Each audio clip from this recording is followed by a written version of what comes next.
Hey everybody, welcome back to the Garden of Life video series. This is part number 3. And when we left off, the garden was in a pretty sad state. There was a tornado, flood, animals eating up your stuff, big rocks in the soil, messed up soil represented by these lines here, radioactive worms. The sun's gone and blocked out by clouds. Oh my goodness. What in the blue blazes are we going to do about all these disasters? Well, let's go through them one by one and talk a little bit about them. The first is the bad soil, represented by these lines here. Sometimes when you're trying to plant a garden, the soil is bad and not letting you grow things in it. So what do? You get some fertilizer. You get different things to put in the soil that might make it more responsive, or you just flat out remove the soil and put in new soil. In our lives, the soil is the environment in which we live. I have a question for you. Are you an environment that promotes your growth and allows you to live your dreams and ideas? Or are you an environment that is dead, stagnant, and unable to provide for what you want? Sometimes you just need a new environment, my friend. Sometimes you just need to be around different people. Sometimes you just need to be in a situation that's going to promote your industriousness rather than laziness. Let's go on and talk about these rocks here. These rocks prevent you from planting sometimes. They get in the way. They just flat out suck. So you need to dig in and remove them. And sometimes they are too big to remove by yourself. In our lives, the rocks represent the bad habits that prevent us from making a change. Even if you are in the right environment, you are not going to make any change if there are habits preventing you from doing so. Changing habits, like clearing rocks, is very difficult at first. You have to get in there and dig and take the rock out and put it to the side. And you have to do that with all the rocks that are in the way. But once you've cleared out the rocks, you don't have to worry about them coming back generally. And that's the same with habits. Once you've made good habits, you generally don't have to worry about bad habits coming back. Now, in the case of a rock that's too big to move by yourself, you're going to need to get help. It's just plain and simple. You need to get help.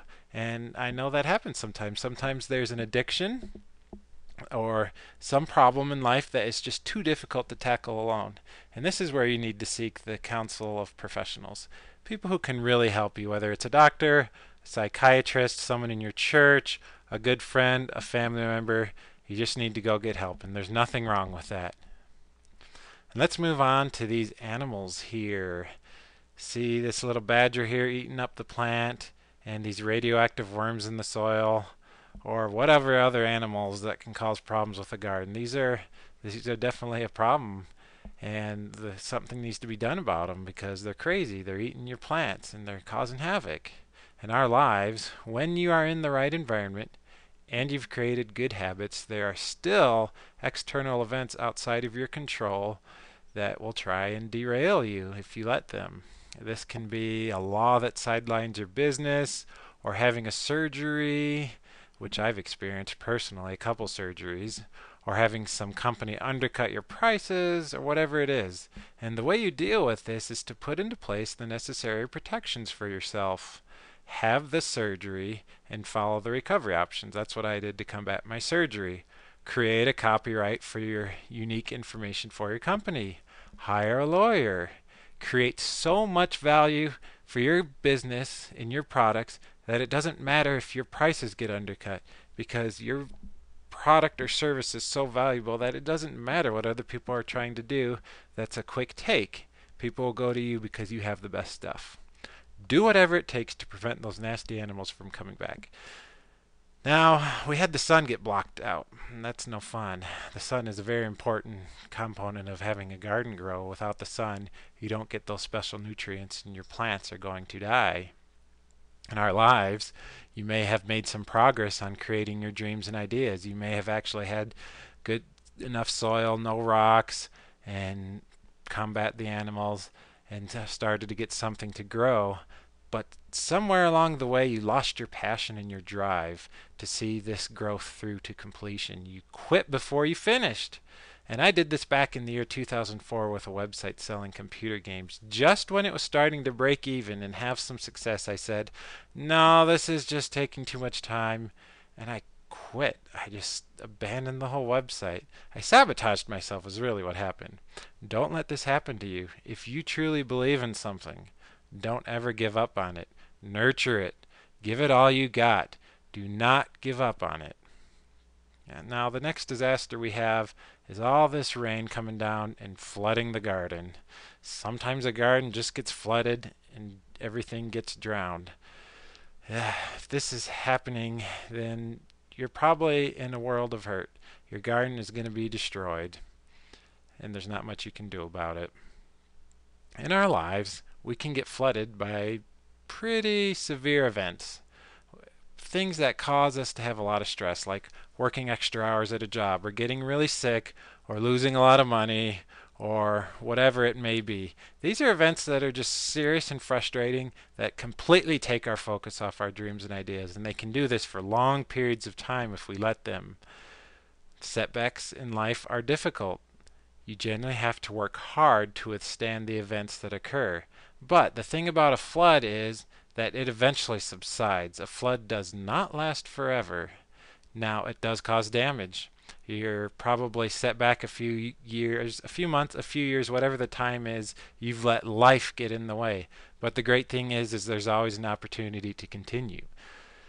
Now let's go to the last disaster here, the swirly tornado. This represents the most severe disasters that can occur to a garden. If a tornado's coming and it hits your garden is wiped out, period.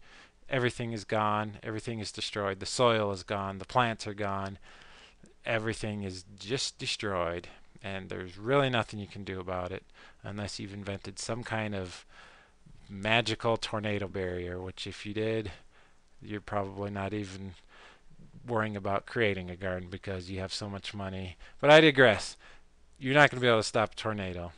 And when a severe disaster like a tornado occurs, then you are really going to be put to the test. Let me give you some examples of what happens in life that is so severe that it puts you to the test. You lose your job at work.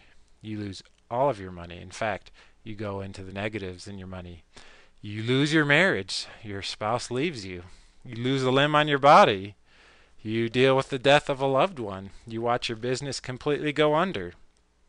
These are horrific events that really challenge the human soul. Whereas the animals in the garden were temporary setbacks, disasters like the tornado represent the absolute worst that can happen. The way you deal with this is as the persistent friggin' night. Or is it the friggin' persistent night? Yeah, the friggin' persistent night would. If you haven't watched that video, click on the videos tab on my website. This was a video I made to show you that regardless of what's happening, you can be persistent. You can be courageous. You must muster all the courage you have and all the persistence you have. And you must shout, "I will not be overcome. I will be stronger. I will still create wonderful dreams and ideas, no matter what happens. There is no disaster that can stop me." Your will certainly be tested by these kinds of events. The garden of life is the environment, habits, and events which shape your destiny. I have created a representation here of what can happen, and I want to ask you the question, how is your garden in life looking? Is everything blossoming and growing wonderfully, or are there some things in the way that are messing up your garden? What events in your life have set you back in the past? What successes are you having? I hope you enjoyed this simple series, and I really look forward to speaking with you again.